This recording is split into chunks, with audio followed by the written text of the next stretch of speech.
இந்த யூபிஎஸ்சி ஜேர்னியில் நம்ம நிறைய விஷயங்களை சாக்ரிஃபைஸ் பண்ணியிருப்போம். ஜஸ்ட்டு ஒரு நிமிஷம் வந்து கண்ண மூடி நீங்களே நினச்சி பாருங்கள், உங்களுக்கே பல விஷயங்கள் ஞாபகத்துக்கு வரும். மெயினாக ஒழுங்கான நேரத்துக்கு தூங்கி ஒழுங்கான நேரத்துக்கு எந்திரிச்சிக்க மாட்டோம். பிகாஸ் ஆஃப் ஸ்ட்ரெஸ் இந்த எக்ஸாம் நினச்சி அப்படியே வந்து திங்க் பண்ணி தூக்கமும் வராது. ஓகேங்களா? ஹெல்த்து, ஒழுங்கான ஃபுட்டை சாப்பிடவே மாட்டோம், சாப்பிடவும் முடியாது. பிகாஸ் அது சென்னையில் தங்கி இருக்கிறவங்களுக்கு வந்து தெரியும். மெஸ்ஸு ஃபுட்டு, ஹாஸ்டல் ஃபுட்டு இதெல்லாம் வந்து ஓரளவுக்கு தாங்க இருக்கும்.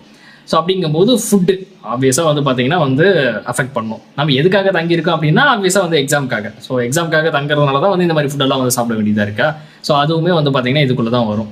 தென் அதுக்கப்புறம் ஒரு மணி நேரம் நம்ம உடம்புக்காக நம்ம வந்து ஸ்பெண்ட் பண்ணுறோமான்னு கேட்டிங்கன்னா அதுவுமே கிடையாது. ஒரு ஃபிசிக்கல் ஆக்டிவிட்டி, ஒரு ஸ்போர்ட்ஸ், ஒரு மார்னிங் வந்து பார்த்திங்கன்னா ஒரு ஸ்போர்ட்ஸ் விளையாடுறதோ, இல்லை ஜிம்க்கு போய் நம்மளோட உடம்பை வந்து ட்ரெயின் பண்ணிக்கிறதோ, ஸோ இந்த மாதிரி எதுவுமே பண்ண மாட்டோம் பிகாஸ் ஆஃப் எக்ஸாமினேஷன்.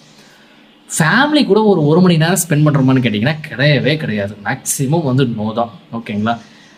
அவ்வளோ கில்ட்டு வந்துருக்கும். எங்கேயாவது ஒரு இடத்துல டைம் வேஸ்ட் பண்ணிட்டோம் அப்படின்னா அவ்வளோ கில்ட் இருக்கும். நம்ம யூபிஎஸ்சி படிக்கிறோம்னு சொல்லிட்டு நம்மளை ஏமாற்றிக்கிட்டு வந்திருப்போம். ஸோ அது ஒன்று. தென் அதுக்கப்புறம் ஸ்கூல் காலேஜஸ்லாம் அவ்வளோ நல்ல ஃப்ரெண்ட்ஸ் வந்து நம்மளுக்கு இருந்திருப்பாங்க.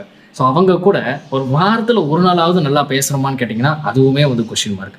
இல்லை அவங்கள பார்க்கறதுக்கு ஒரு மாதத்தில் ஒரு நாளோ இல்லை ஃப்ரெண்ட்ஸ் கூட வந்து ஒன்றா சேர்றோமான்னு கேட்டிங்கன்னா அதுவுமே இல்லை. ஏதாவது ஒரு நல்ல படத்துக்கு வந்து போகிறோமான்னு கேட்டிங்கன்னா அதுவும் இல்லை. அப்படி போயிட்டு வந்துட்டோம் அப்படின்னா ஒரு கில்ட்டு தான். ஓகேங்களா? ஸோ இந்த மாதிரி நிறைய விஷயங்களை நம்ம வந்து சாக்ரிஃபைஸ் பண்ணுவோம். ஒரு நல்ல ட்ரெஸ் எடுத்து வந்து போட்டுக்க மாட்டோம். ஏன் எல்லாத்தையும் விடுங்க கைஸ், தீபாவளி பொங்கலுக்கு நிம்மதியாக ஊருக்கு போக முடியுதா? இல்லை. இது எல்லாருமே எல்லா ஆஸ்பிரண்ட்டுமே வந்து பண்ணியிருப்போம். நானும் பண்ணியிருக்கிறேன். அதனால தான் வந்து சொல்கிறேன். இந்த மாதிரி பல விஷயங்களை இந்த யூபிஎஸ்சியில் வந்து நம்ம இந்த ஜேர்னியில் நம்ம சாக்ரிஃபைஸ் பண்ணுவோம். ஸோ இந்த வீடியோவில் நான் சொல்ல வரதுன்னா, don't sacrifice too much for your examination. Especially health சாக்ரிஃபைஸ்க்கே பண்ணிக்காதீங்க. சுவர் இல்லாமல் சித்திரம் வரையவே முடியாது. ஸோ இதெல்லாம் நார்மலாக யூபிஎஸ்சி படிக்கிறதுங்கிறது ஒரு நார்மலான வேலை. அதை நார்மலாக கொண்டு போங்க.